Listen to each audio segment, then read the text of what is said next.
twakirane. Let's also welcome each nibura other. nubwo tutahagurwa ariko wakira bari imbere yawe n'uri inyuma. Twakirane, twakirane. Let's welcome each other. Dushima Imana kubw'uyu munsi mwiza yongeye kuduha. Thanking God for a good day He's given us. Hallelujah. Hallelujah. N'iby'agaciro gakomeye It's of great value kongera kuba imbere y'Imana. to be again in the presence of God. Turashima Imana kubw'uyu munsi. We thank God for today. Uyu ni umunsi wa kabiri This is the second day w'icyumweru cya kabiri of the second week w'iyi minsi 21 of the turi imbere 21st y'Imana. day we are before Amen. God. Hallelujah. Ni ubuntu bukomeye cyane This is a great kuba mu grace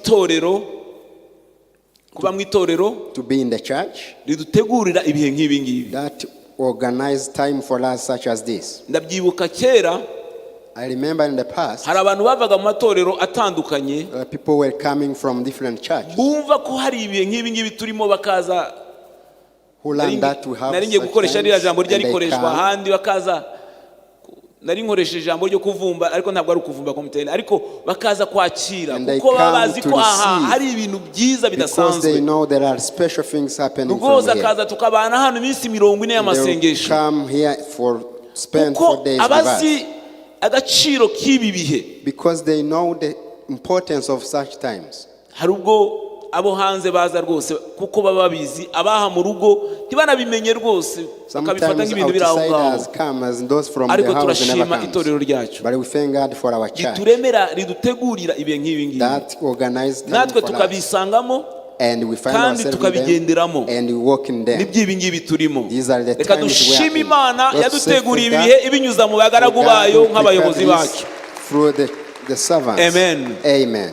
Uyu ni iminsi 21. These are 21 days. Nukuri ngewe kambaho ubuhamya buto ntaratangira. Let me give you a short testimony. Niba hari ibintu mu minsi, hari undi mu mama hano mbere yuko mvuga iminsi 21 nawe yamuhaye ubuhamya bw'iminsi 40. There is a mother who Arambwira gave ngo me a iminsi testimony 40 of 20. nyigiramwo amateka mu 40 buzima days. bwanjye. In the 4 days of prayers I have Ni Imana history. iyo ngeze muri iyi minsi When I numva enter those nyikumbuye pe. I long to enter into those Natwe mu days. muryango wacu muri iyi minsi 21 So in our family in these 21 navuga ngo days, niho Imana yagiye twumva inshuro nyinshi. that's when God have had us so many times. Tumaze gushaka, After we got married, twamaze amezi 8 tutarasama. it has been Kandi 6 muri gahunda yacu numvaga ko months that bizaba vuba cyane. Ariko muri mu minsi 21 mu 2016, but in 2026 in 21 muri days, mu when we minsi 21 ko cyari when we icyifuzo went 21 cyari turi days, ku mutima cyane, because it was niho twasamye umwana a wacu wish we had dufite. on our mind, that's when Twongera my wife tumara got imyaka 6 pregnant. And then we spent 6 tutarakurikiza years umwana more wacu. without. Muri 21 jours ya 21. So in the 21st 1 days Imana of abariho yongera 21, kutwumvira kandi twongera gusamba muri minsi 21. that's when God also Murumva ko listened twe to our ari prayers. amateka cyane. So for us it's a special history. Hallelujah. Iyo Hallelujah. tuyigezemo tuba twumva ko hari ikindi kintu tugiye So when gufata. we are in this time we think we are going to reach Hallelujah. something. Hallelujah. Turashima Imana ko n'iyi ngiyi We thank God even in these hari days ikivuze, hari ikizahindura mu buzima God bwacu. will change something in our life. Hallelujah. Hallelujah. Ndabizi nawe hari igihe kimwe tuvuga ibintu gusa know that. bikabaho ari ibintu bidafatika, ariko twebwe Sometimes iyo we say tuvuze things 21 and jours mu they're just muryango wacu theories, but when we say this in our hari family, ikindi ivuga. it means something. 21 Amen. days means something. Ndabizi nawe ushobora kuba nawe 7 jours, I know 14 that you jours may have cyangwa se 5 40 jours. or 40 days. Turashima Imana kuri ibi bihe We pe. thank God for this time. Ejo twarimo tuganira ku ijambo ry'Imana Yesterday we shared the word of God, tuvuga ku bijyanye n'ibyiringiro. talking about hope.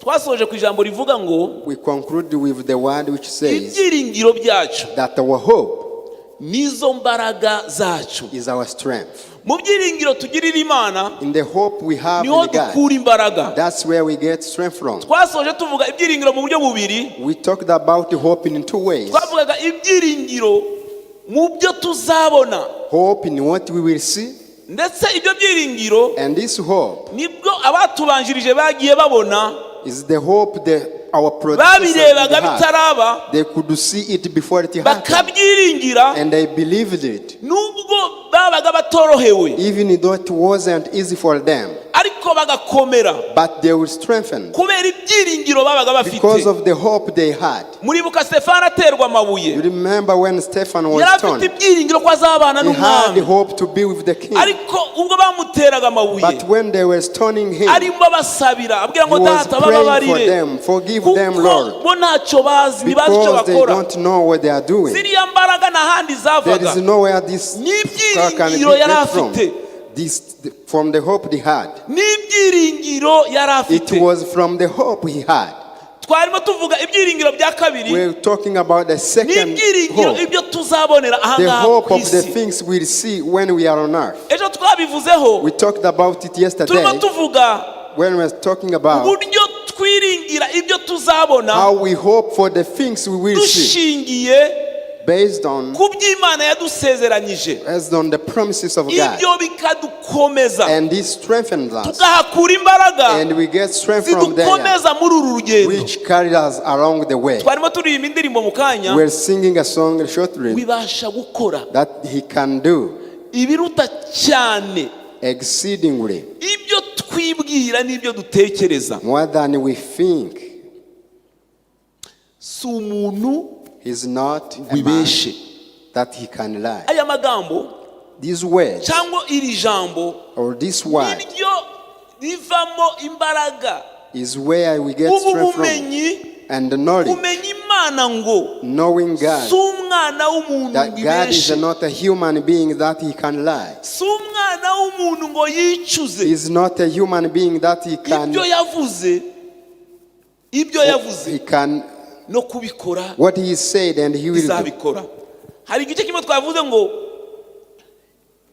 ntacyo yavuze ngo gihere. There is nothing he said which has never been accomplished. Iyo wamenye Imana muri aya magambo cyangwa se muri ubu buryo, When you know God in this way, ukamenya Imana ko ntacyo yavuze ngo gihere, and you know that whatever God ibi says nibyo will come to wicaramo. pass, that's where you put ubu yourself bumenyi in. wimenyamo, And this knowledge ibi you have nibyo of him bikuremamo is ibyiringiro. what creates hope in you. Kandi ibi byiringiro And this hope, ejo twaravuze ngo we said nta na yesterday, rimwe bikoza isoni. will never disappoint. Uwabihagazemo When you stand this hope akabihagararamo akavuga and ko you firmly stand in it, ntacyo yavuze ngo gihere, and you know that nothing about what God said will Nukuri never will abigeraho. happen, He will achieve that. abigeraho You will see that. abigeraho. You will achieve that.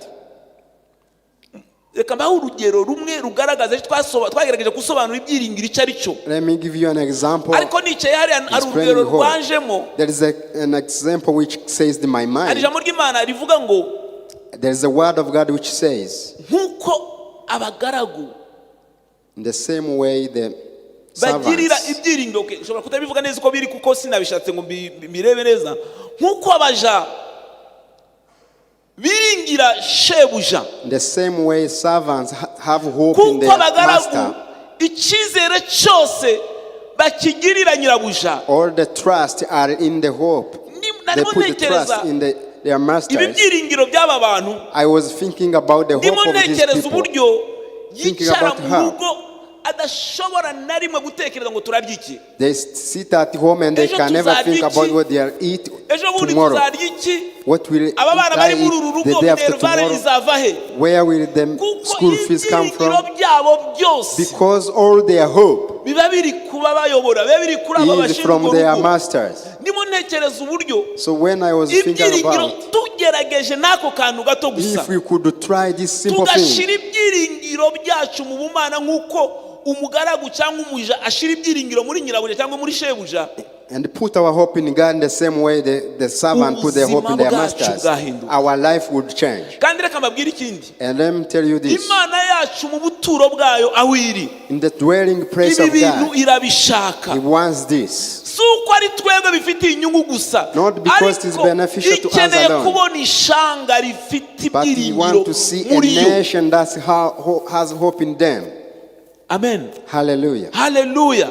Amen. sinzi niba wakwishima I don't know if ufite you can be nk'abana happy batanu when you have 5 ukabona children nta cyizere bakugirira umubyeyi and wabo. they don't have hope in you as their parents. Bana banjye My children mujye ku ishuri go to school. zabishurira Minerval. I will pay school fees for you. Arahagurutse aravuze ngo papa nta cyizere dufite kuzatwishurira. And the child stand and say, we have no hope that you will pay for us. Uba nkutekereza uri umubyeyi ko Think wabyifatamo. about how you can behave as a parent. Papa sinzi ngewe uko nkuzi The sinzi way I know kuzatwishurira you, ishuri. I don't think you will pay school fees for us. Mugende vuba ahangaha rwose muzabona bordeaux zibagezeho. Go to school, you will find Ngewe sinzava ahangaha pay slip. utarayishura kuko nta I will cyizere not mufitiye leave this papa. place until you have paid because I don't believe in you. Uri umubyeyi urumva wakumva ute wakwitwara ute muri uko gutakarizwa icyizere n'abana. How can you behave when your children lose trust in you? Sinzi uko wakwakira iyi nkuru y'uyu mwana wakubwira utyo. I don't know how you can receive this news of the child who could tell you that. Nuko ujya ubona abana bakugirira icyizere, The same way you see the children trusting in you, ukabohereza bakava hano bakajya muri Amerika bakajya kwiga. you send them to America to learn. Umwana wawe ukamuremamo icyizere ukamubwira ngo mwana wanjye nagira ngo ujye kwiga hanze. You create trust in them, you ask them to go to study abroad. Nzajya nkwishurira. And I will pay for you. Umwana niyirirwa abara ngo atekereze ngo ariko papa ameze ate ibi bintu arimo aravuga uburyo muzi azabikora. A child does not calculate and say the way I know my father will he do this. But he only put the trust in what he told them. Nanageraho wenda ngo tangira atekereze ngo ariko ubundi ibi bintu papa yambwiye ntagiye kuzatuma nsarira muri uyu mujyi, ntagiye kuzatuma nsebera muri uyu mujyi. Ibyo bitekerezo ntibishobora na rimwe kuza mu mutwe we. Him not his father not accomplishing what he said never says his mind.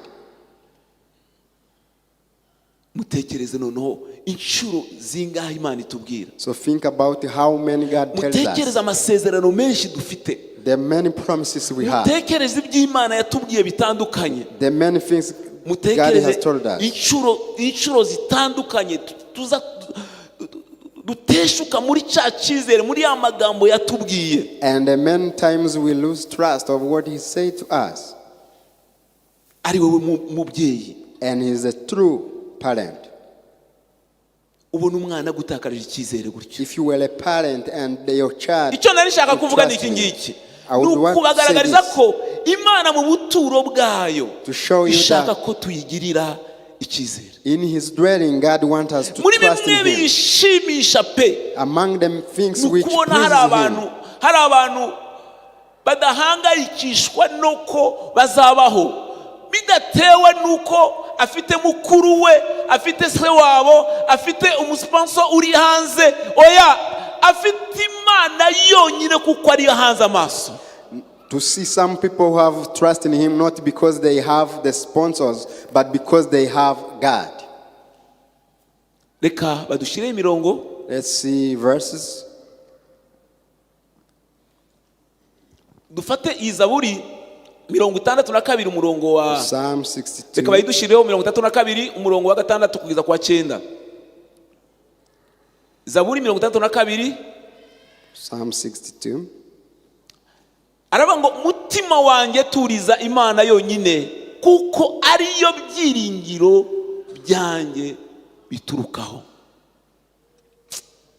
Uyu mugabo Dawidi yantangaje cyane. I was amazed by this man called David. Yari yaramenye Imana ko ari ibyiringiro bye. He knew that God is his hope. Atangira kwitoza wenyine, atangira kwiha seminera, abwira umutima we kugomba kubimenya. And he trained his heart to know this. Kugomba gutuza. That he should be still. Muri bimwe bigaragaza umuntu udafite ibyiringiro. Among the things which characterize a person without hope is a worrisome heart. Umuhagazemo ariko asobanukirwa ibi byiringiro agomba kugirira Imana. Atangira gukorera seminari umutima we. He was worried but he still hoped in God and told his heart, my heart be still in the Lord alone. Because that's where my hope comes from. Niyo gitare cyanjye. He's my rock. yonyine n'agakiza kanjye. And my salvation. Ibi bimwe mu byo dushingiraho tuyiringira. Those are some of the bases for which we believe in Him. Yonyine niyo gakiza kanjye.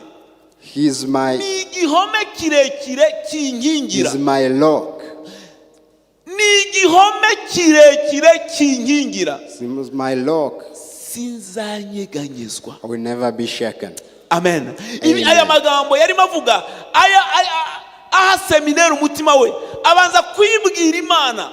He first told God abwira Imana ko ari igihome kirekire, that He is a strong ko ari urutare yubatseho, ndetse anamubwira ngo wa mutima wanjye we, and told his heart, nukomera kuwiteka ukamwiringira, when you lean on God and believe in Him, will never be shaken by what you pass through.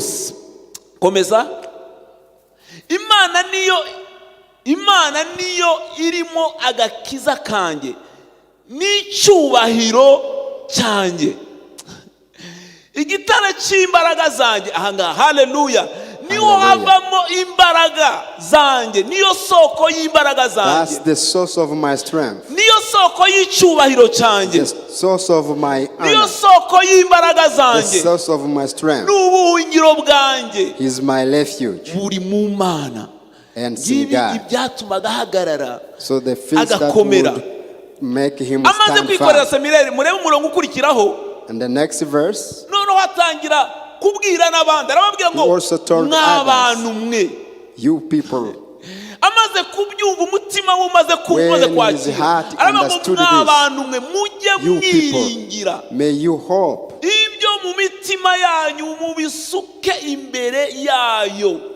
in your hearts and pull out to God.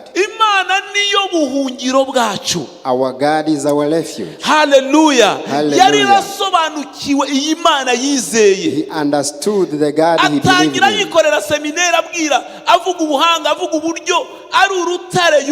And he said that he is a rock upon which is built. You know what the rock means. When a person is built on the Lord, what comes can never condemn, because they are built on the Lord. That's why he said that God is his Lord.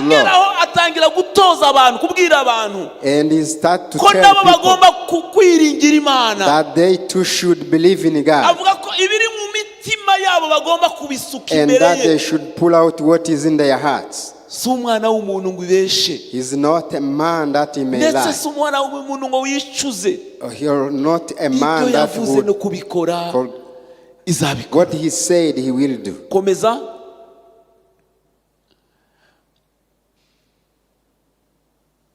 Nukuri aboroheje ni umwuka gusa, kandi abakomeye ni ibinyoma. Nibashirwa mu gipimo ntibazika, bazaterura bose, bazateranye umwuka ubarusha kuremera. Ibi ngibi yarimo abagereranya, ababwira ibindi biringira ibyo ari byo. He was telling them the other things they believe in, showing them that we talked about it many times, that sometimes we put our hope in other things or some people, meaning that they are nowhere if their ear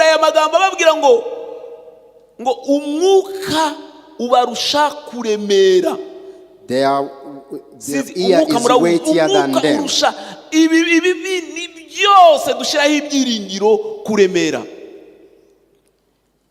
Hallelujah. Weightier than them. We should put our hope in God. Let's see the next verse. Yobu 11 umurongo wa 18. Kandi uzaba amahoro kuko hariho ibyiringiro, nukuri uzakebuka ibigukikije, wiruhukire mu mahoro. Zimwe mu nyungu dukura mu gihe tuba twiringiye Imana mu buryo nyabwo bukwiriye. Many of the benefits we get from God when we hope in Him, We live in peace. tuba mu mahoro pe. We live in peace. Imitima yacu iratuza. And our hearts are Imitima still. yacu ntiduhagararamo. Our hearts are not worried. Kubera ahantu tuba twubakiye. Because of where our hope is. Ibyiringiro ahantu biba biri. Because where our hope is. Zaburi 125 aravuga ngo abiringiye Uwiteka those who believe in God bameze nk'umusozi Siyoni utabasha kunyeganyega. Like Zion, uhora uhamye iteka ryose. Muri bimwe bidufasha biduha amahoro mu mitima some of the yacu. things which helps us in our hearts. Uzarebe wenda n'urugero. See an example. Wari uri mu bihe wenda bisa nkaho bitakoroheye. You might have passed through hard times. And a person tells you just one good word, which shows how to solve the problem. See how you become still. You might have missed the school fees. And the person tells you, I will pay it for you. See how you feel. This peace. This peace exists forever. Because of the hope you had put in God. The second benefit. The second benefit. Uzaryama he kugira ugutera ubwoba. Nukuri benshi baza uhakwaho. Shiraho umurongo ukurikiyeho. Ni Imigani 14:26. Proverbs 14:26. Uwubaha Uwiteka afite ibyiringiro bikomeye kandi abana be bazabona ubuhungiro. Amen. Hallelujah. Amen. Hallelujah. Hallelujah. Abana be bazabona ubuhungiro. His children will find refuge. Si nyungu ziki gihe gusa tugomba kuba dufite. It's not the benefits for now that we should have. The peace for now. Ahubwo ukorera abana bawe. Utegurira abana bawe. But you prepare a way for your children. Because of the hope you have. Yes, the life your children will live. Hallelujah. Hallelujah. Hallelujah. Hallelujah. There's the power of parents are men who have put their trust in God. The great inheritance we should give to our children is when we have prepared. And our hope as a family we put it in God. And we train our children that the source of our life is God. And when a child wants to ask you as a parent, you train them to ask God. When a child grew up in this situation, believing that the source of them eating, the source of clothing, the source of school fees,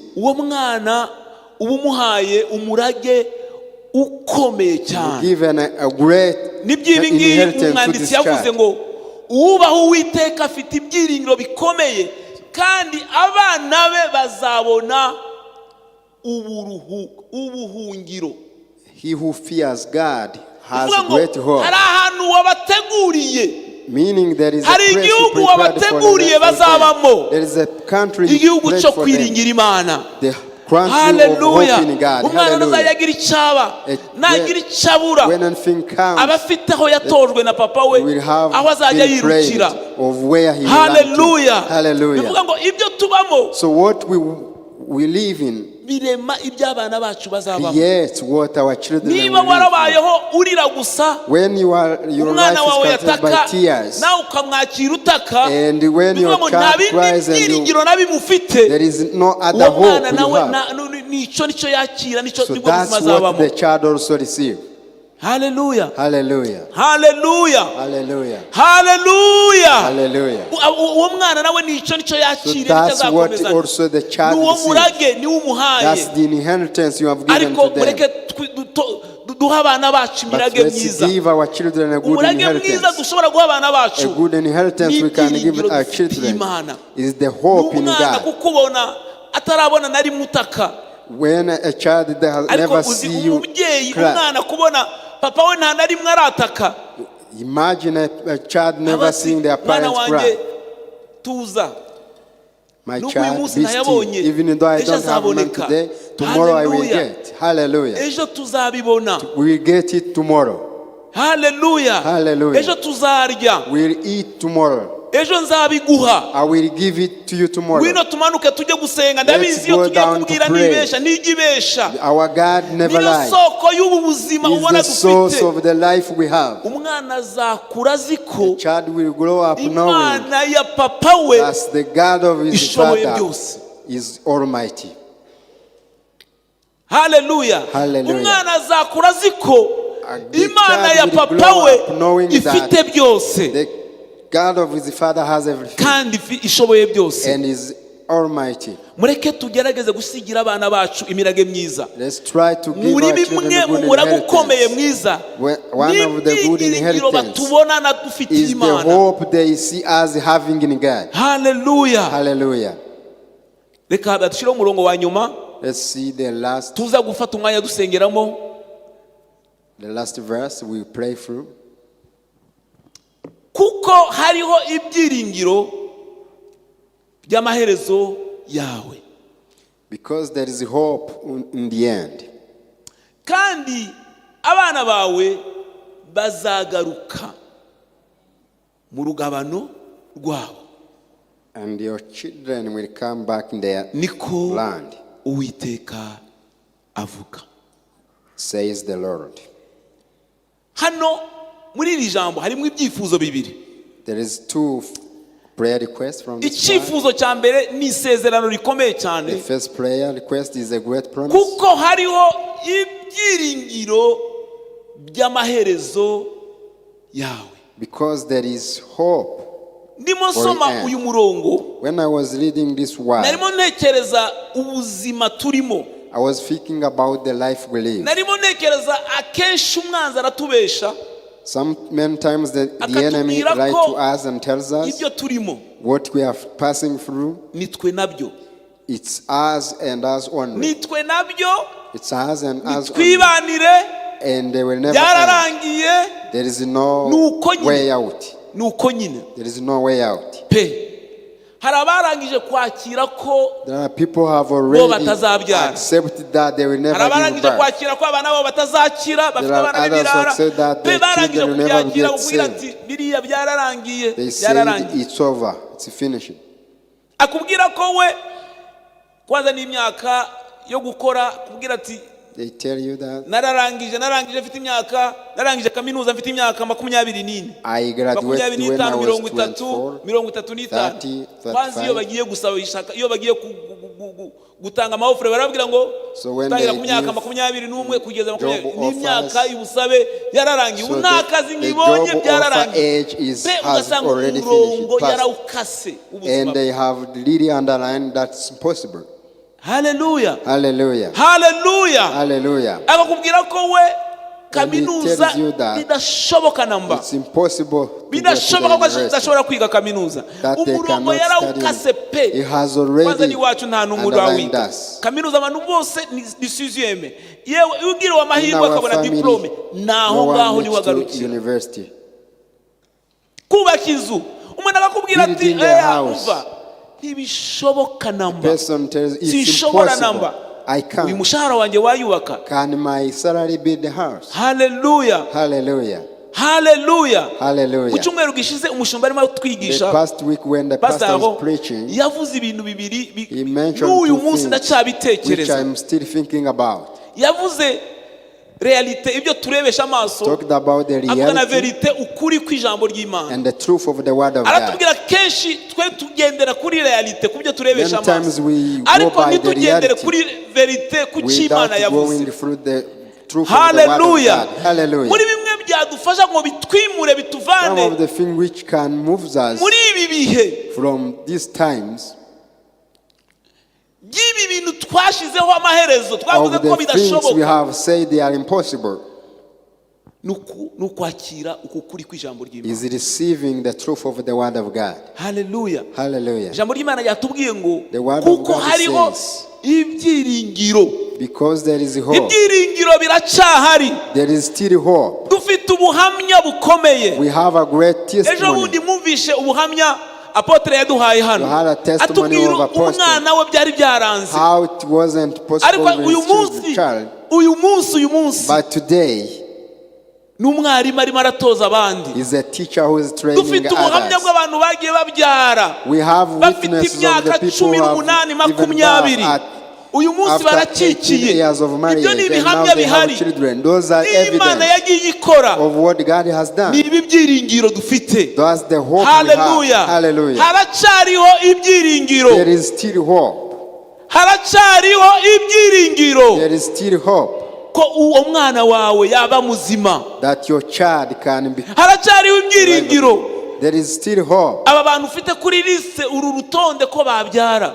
That the number of these people on the list can give birth. Ko wasibama abantu bagakomeza. There is still hope that the line you underline can be. Haracariho ibyiringiro. There is still hope. Ko uyu munsi nawe wakwitwa umukozi. That you today you can be employed. Haracariho ibyiringiro. There is still hope. Uyu munsi ko waba mu nzu yawe wiyubakiye. Today you can live in your own house. Hallelujah. Hallelujah. Hallelujah. Hallelujah. Ikintu cya kabiri turi burebe. The second thing we see. Cyavuze ngo bazagaruka kandi abana bawe bazagaruka mu rugabano rwabo.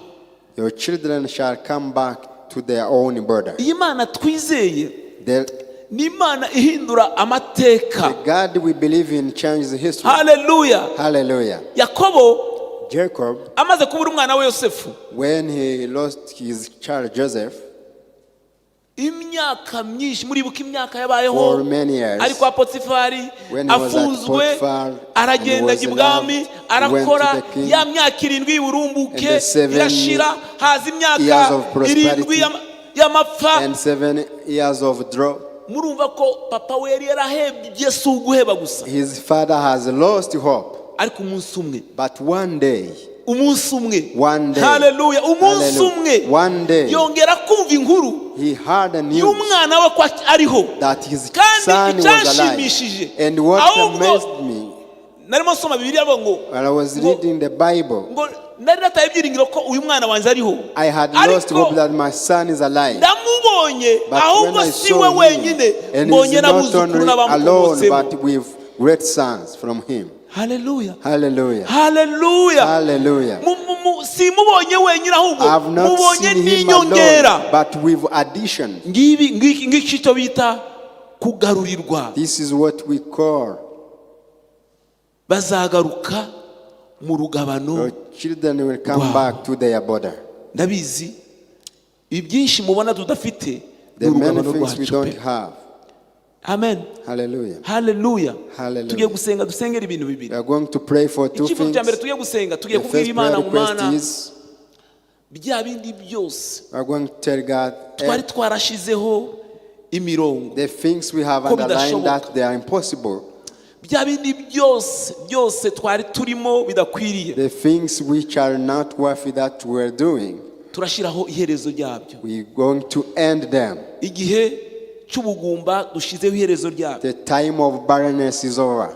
Turabizi dufitemo abantu barwaye hano pe. We know we have people who are sick here. Imyaka myinshi. Who are sick, have been sick for a long time. We are going to tell God. We are going to put an end to this sickness. We are going to put an end to being weak and being mu byifuzo bitandukanye dufite.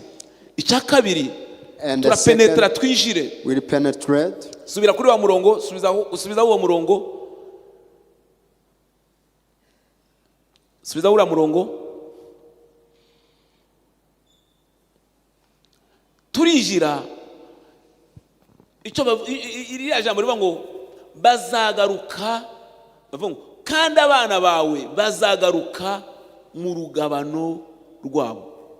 Cyo kinyarwanda ninde bakifasha mu rugabano, kugaruka mu rugabano rwawe bivuga ikira.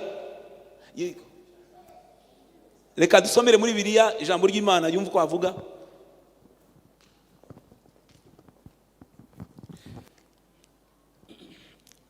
hari ibyiringiro ku mibereho yawe igihe kizaza.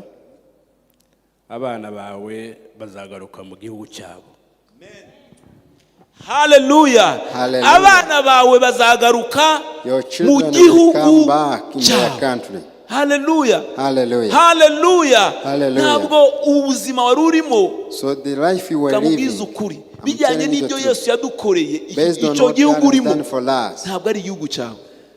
The country where you are is not your twaherewe imigisha yose muri Kristo Yesu. You've been blessed through Christ. Tugiye guproklama kwinjira mu gihugu cyacu. Going to proclaim nimvuga mu gihugu cyacu nugusohora kwa amasezerano dufite. Entering our land is the fulfillment of the promises we have. Iherezo But we'll bring an end to the country we were in, and then we'll enter in the promises.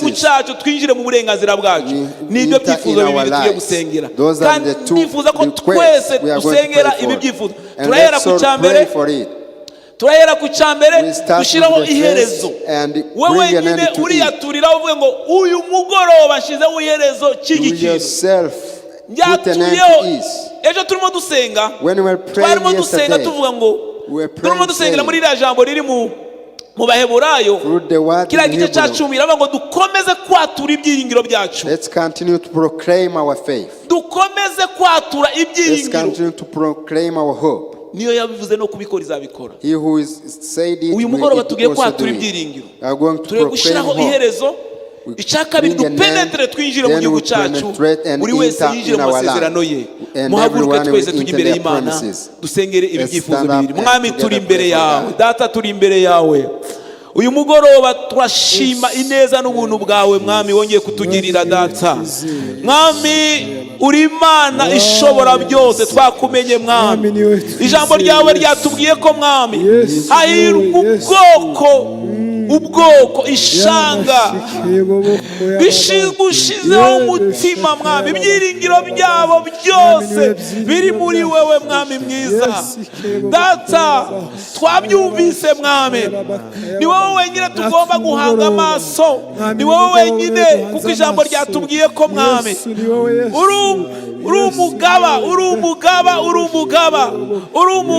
uri insinzi yacu mwami.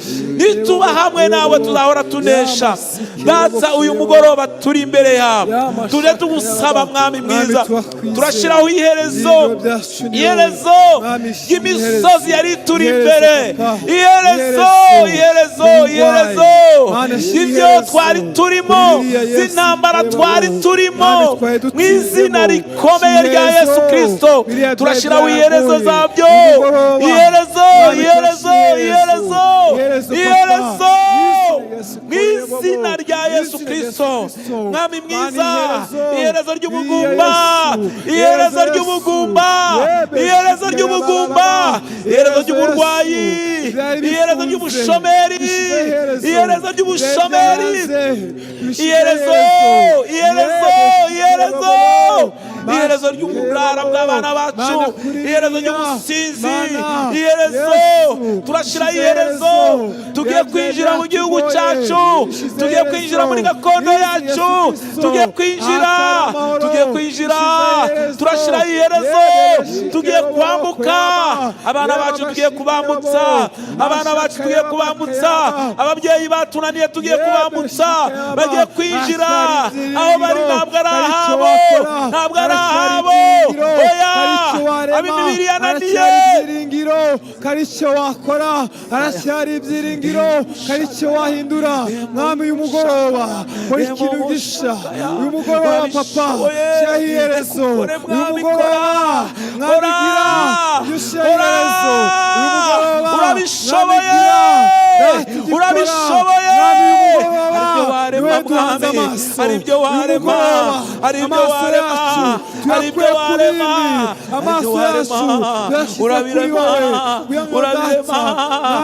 izina rikomeye. Turinjira muri gakondo yacu, turinjira ubuzima bwacu mu izina rikomeye. Imiryango yacu mu izina turayinjiza mu gihugu cyayo, turayinjiza turayikura mu butayu, turayikura mu butayu, turayikura mu butayu, abana bacu turabikura mu butayu, turashira iherezo y'ibyo bari barimo, turashira iherezo y'ubusinzi bari barimo, turashira iherezo y'uburaya bari barimo, turashira iherezo, turashira iherezo, iherezo, iherezo. Turinjira mwami imiryango, turakingura imiryango itwinjiza mu masezerano, itwinjiza mu masezerano, itwinjiza mu masezerano, itwinjiza mu masezerano, itwinjiza mu masezerano. Izina rikomeye kandi urabishoboye, urabishoboye mwami, urabishoboye, urabishoboye. Turi umuntu mubeshe, turi umuntu ngo wicuze ibyo wavuze, ibyo wavuze no kubikora, uzabikora, uzabikora, uzabikora. Bikorere mu bana bacu, bikorere mu basore bacu, bikorere mu bamama bacu we. Aya mandara bashaka yangala, aya mandoro boshekele gloria ba. Bikorere mu bamama, bikorere mu bapapa, bikorere mu bato, bikore, bikore mwami, bikore, bikore, bikore. Turashaka kwinjira abuzukuru bacu, turabinjiza abato bacu kwinjira amasezerano yacu. Na wacu numwe tuzabura. Izina rikomeye, imibiri yacu, imibiri yacu, imibiri yacu ni insengero za Kristo, imibiri yacu ni insengero, ubuzima, ubuzima, ubuzima, ubuzima, ubuzima, ubuzima, ubuzima, ubuzima, ubuzima. Amandolo boshaka yangalaba, oya mandele gloria ma. Ubuzima we, ubuzima, ubuzima, ubamara indwara imyaka myinshi. Abo urashoboye ma, urashoboye, urashoboye. Hari icyo wakora, hari icyo wakora, hari icyo wakora, hari icyo wakora, hari icyo wakora. Urabishoboye mwami, hindura, hindura amateka, hindura, hindura, hindura. Urabishoboye mwami, urabishoboye. Turashaka kwinjira, turashaka kwinjira, turashaka gupenetra, turashaka kwinjira, gupenetra mu byacu. Urabishoboye, urabishoboye, urabishoboye, urabishoboye, urabishoboye. Warema, warema, wahindura ubundi buzima, warema ubundi buzima, warema. Twashize iherezo, twashize iherezo, twashize iherezo, twashize iherezo. Reba ubundi buzima, ubuzima bw'abana bacu. Aya mandara bashaka yaraba, ubuzima bw'abana, ubuzima, ubuzima, ubuzima, ubuzima. Bohora, zura, zura, wazura mwami, wazura, wazura, wazura, wazura. Hari ababyeyi bacu, hari abana bacu, hari ubuzima bw'umwuka bwapfuye, abo wabazura uyu mugoroba. Turakongera kubaho imibiri mizima, imibiri mizima, imyuka mizima. Yawe urashoboye kugaruka, kugaruka kw'abana bacu. Bagarure, baraje, bagarure. Urabishoboye, tugufitiye icyizere. Yawe urabishoboye, reka ubikore, bikore mwa, bikore mwa. Iki ni cyo gihe, iki ni cyo gihe, iki ni cyo gihe. Kugaruka mu rugabano rwacu, kugaruka mu rugabano rwacu, kugaruka mu byacu. Yanderebo shakarama, yanderebo robo, yandeba shakarama, yendorobo do shokoloboya, aya mama, yandarama shayangana, yangarama, mwami wabikora, urabishoboye, wabikora, urabishoboye, wahindura, wahindura, wahindura, wadutangaza, yawe, ibitashobokaga, byashoboka, byashoboka, abo twaciye imirego, turasiba,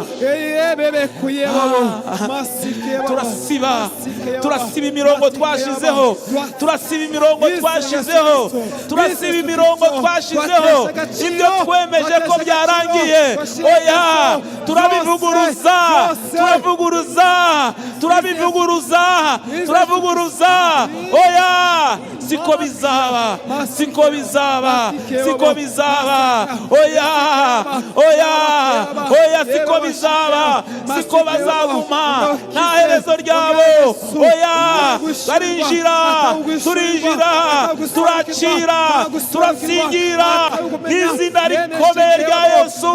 Ibyo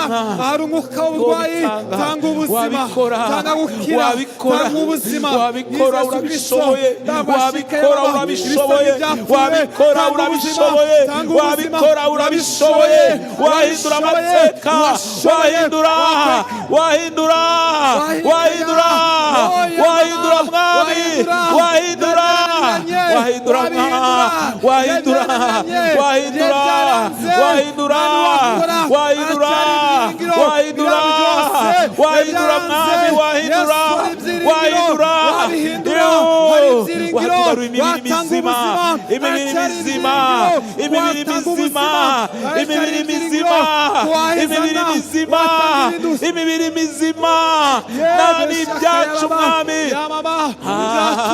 turareklama imibiri mizima, imibiri mizima, imibiri mizima, indwara zananiranye ntabwo ari izacu, oya, diyabete ntabwo ari iyacu, oya, oya, oya, oya, nta ndwara n'imwe yacu, nta ndwara n'imwe yacu, nta ndwara n'imwe yacu, oya, oya, oya, oya, ntabwo imibiri yacu ni insengero za Kristo, ntabwo ari icumbi ry'indwara, ntabwo ari icumbi ry'indwara, ntabwo ari icumbi ry'indwara.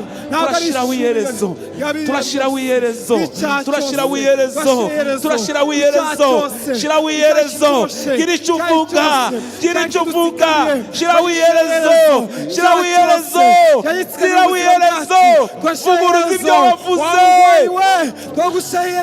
vuguruza ibyo wavuze, vuguruza ibyo watuye, vuguruza, vuga ngo ya, oya, nari naribeshe, nongeye gusobanukirwa ko Imana yanjye ni Imana ishobora, ni Imana ishobora byose, ni Imana ihindura, ni Imana irema, ni Imana irema, ni Imana irema, ni Imana irema, ni Imana irema, ni Imana irema, ni Imana irema, ni Imana irema, ni Imana ihindura, ni Imana iyo nizeye, oya, oya, oya, ndavuguruza ibyavuzwe, ndavuguruza ibyavuzwe, ntabwo ariko bizahora, ntabwo ariko bizahora, ntabwo ariko bizahora, twarabyakiriye, oya, ntabwo ariko bizahora, ntabwo ariko bizahora, ntabwo ariko bizahora, oya, oya, oya,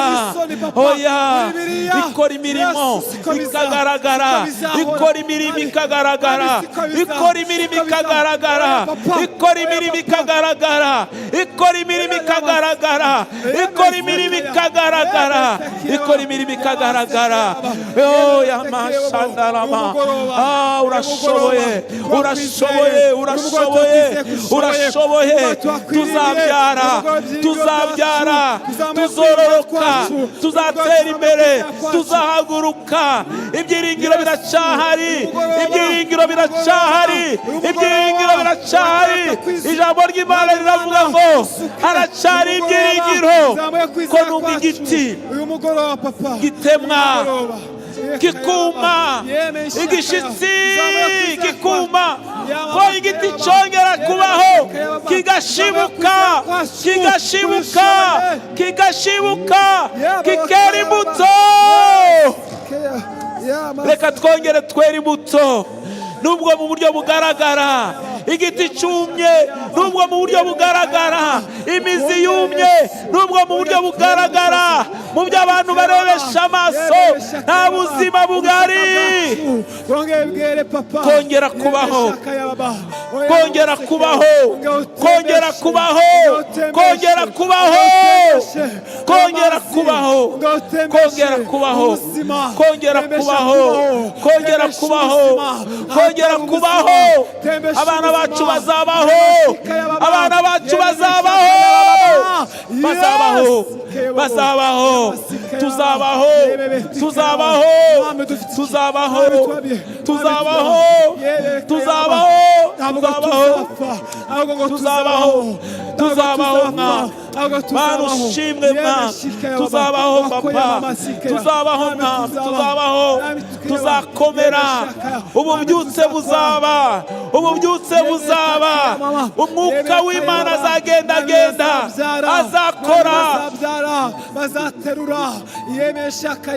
azakora, umwuka w'Imana azakora,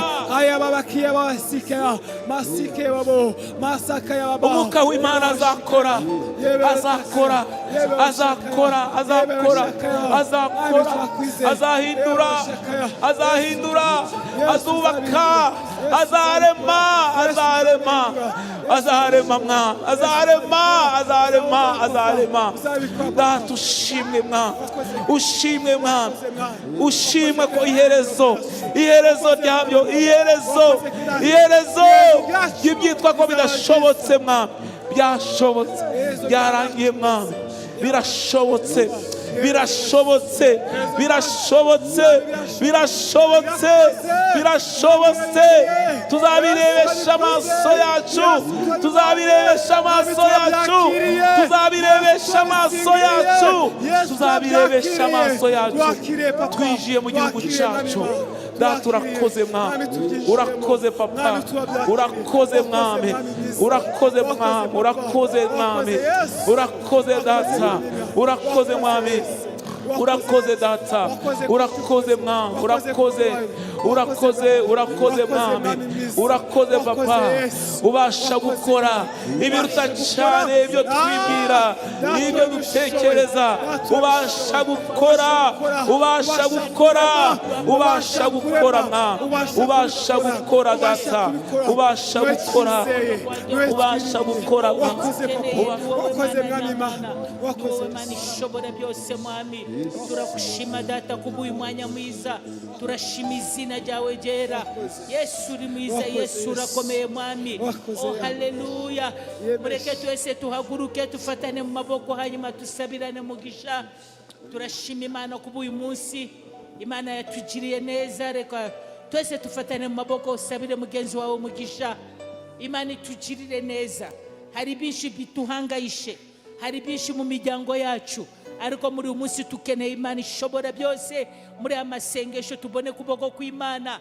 Gira icyo ubira Imana kuba mugenzi wawe, mwaturireho umugisha. Bira Imana, Mana tabara uyu muntu, niba atakubiye n'ikibazo cye, ariko kuba ari hano mu rusengero hari icyo akeneye imbere y'Imana. Haleluya. Mureke twese tusabire no mugisha kugira ngo Imana yacu itugirire neza. Mana turakushima, uri Imana ikomeye mwami w'abami, uri Imana ishobora byose data, naburahinduka mwami, uri gitangaza, uri amahoro yacu mwami. Mama nono mwaturiyeho umugisha mwami, data umugirire neza mu rugo rwe, data ugirire neza mugabo we n'abana data, amahoro yawe aganze mu rugo rwabo mwami, ubagirire neza bakubone data, bubake kuri wowe Kristo, bubake kuri wowe ushobora byose mwami, ubaha amahoro mu rugo rwabo mwami. Data mwiza uyu munsi uko tuhagaze hano ashize iherezo mwami, kubibabuza amahoro bibahangayishije mwami ni binshi ariko wowe Mana urahari mwami turakwizeye mwami w'abami twizeye imbaraga zawe data reka ugira icyo ukora mwami itorero ryawe turi hano data mwiza ibituriza ni binshi mwami ibihangayisha imiryango yacu ni binshi mwami ibitubuza amahoro ni binshi mwami ibyatume tuva no mukakiza ni binshi ibyatume mwami tutashobora no kuvuga ni binshi mwami ariko uyu munsi turaje mwami reka uyu munsi ugira icyo ukora mwami tuhishize wiherezo mwami kukubura akazi mwami hari bushomaji buganze mu miryango data reka mwami we Mana utanga akazi reka mwami ubohore data gira icyo ukora mu miryango yacu abana bacu bakubone abana bacu bagaruke mwami abana bacu bagaruke data abagiye kure mwami bagarure mwami garure mitsima y'abana ku babyeyi garure mitsima y'ababyeyi ku bana babo garure mitsima y'abagabo mu ngo garure mitsima y'abagore data garure mitsima yacu mwami tukeneye wowe data tubakira ingo nzima mwami ubaka buzima bw'abana bacu mu izina rya Yesu Kristo mwami tuzenya abakobwa bacu tuzenya abahungu bacu mwami garura mitsima mu nzu yawe garura mwami w'abami mu miryango garura buzima data mwiza nous voulons la restauration de nos familles Seigneur la transformation Seigneur la restauration Yahweh restaure encore nos familles restaure encore ton peuple aujourd'hui. Restaure encore le papa, restaure le maman Yahweh, restaure nos enfants papa. Nous avons besoin de toi par l'Éternel Dieu de gloire. Yeshua, révèle-nous encore des choses cachées mon papa. Révèle-nous des choses cachées ce soir éternel. Révèle à ton peuple les choses cachées. Mana ni wewe tukeneye wavuzengo ntabaza nkutabar hanyuma nkwereke n'ibindi bikomeye utazi mwami w'abami turi hano mwami turatabaje kugira ngo wowe Mana utwereke hari bishi tutazi mwami tukeneye muco mu byacu tumenye mwami w'abami tukeneye muco mu ngo zacu tukeneye wowe data turakukeneye muri umugoroba gira icyo uhindura mwami gira icyo uhindura Kristo gira icyo uhindura mwami w'abami turaje mwami w'abami turaje mwami w'abami harabafite amadeni reka mwami wishure mwami harabo bashaka guteza n'icyamunara reka uyu munsi mwami w'abami ubabera Imana ubabera igisubizo ni wowe gisubizo cya none ni wowe gisubizo cy'isi ni wowe gisubizo cyacu ni wowe Mana ishobora byose harabarira mwami reka ubahanagura amarira wavuze ngo waje kukiza mwami abafite imvune mu mitima hari bagendana n'imvune hari abagendana n'agahinda hari bibaza uko bizagenda ariko ni wowe gisubizo Mana ngo waje kukiza abafite imvune mu mitima reka mwami ukize mwami abafite imvune mwami hari abafite imvune y'ababyeyi hari abafite imvune y'abana hari abafite imvune mwami y'ubukene hari bafite binshi mwami ariko ni wowe waje kukiza mwami abafite imvune data reka uyu mugoroba tukubone gira icyo ukora mwami tanga mwami w'abami ibitangaza byawe data bigaragare mu buzima bwacu ni wowe tukeneye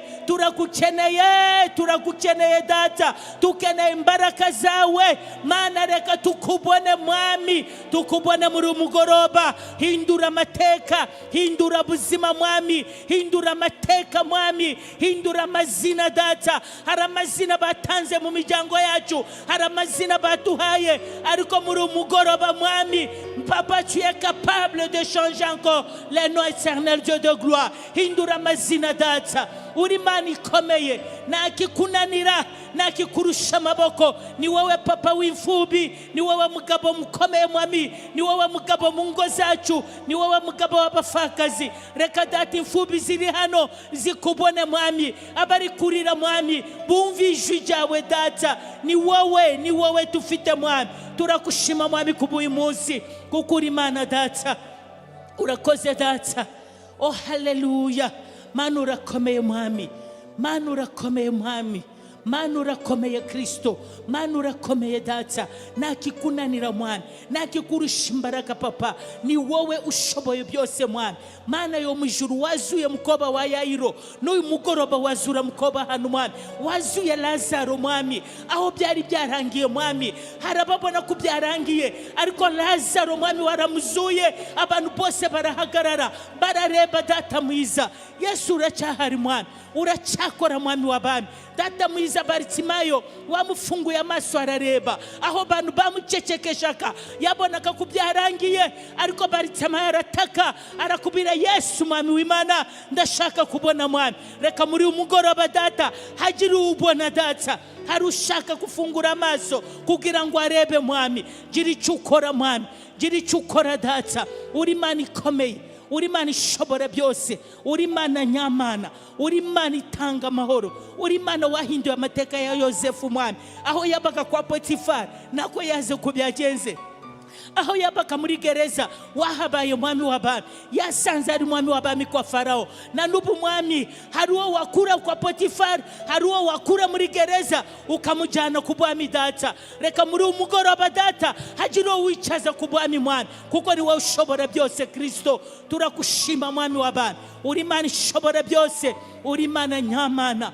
Gloire et louange à toi mwami, tugukomeye amashishimwe data, kuko uri Imana isumba byose.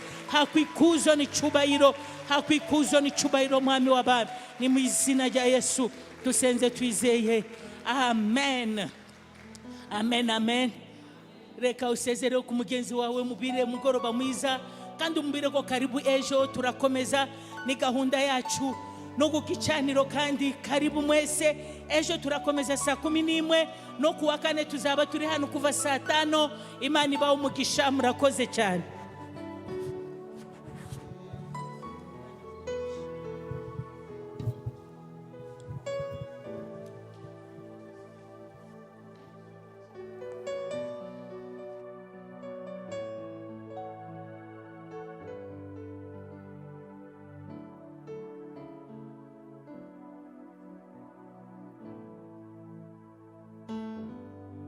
Oh.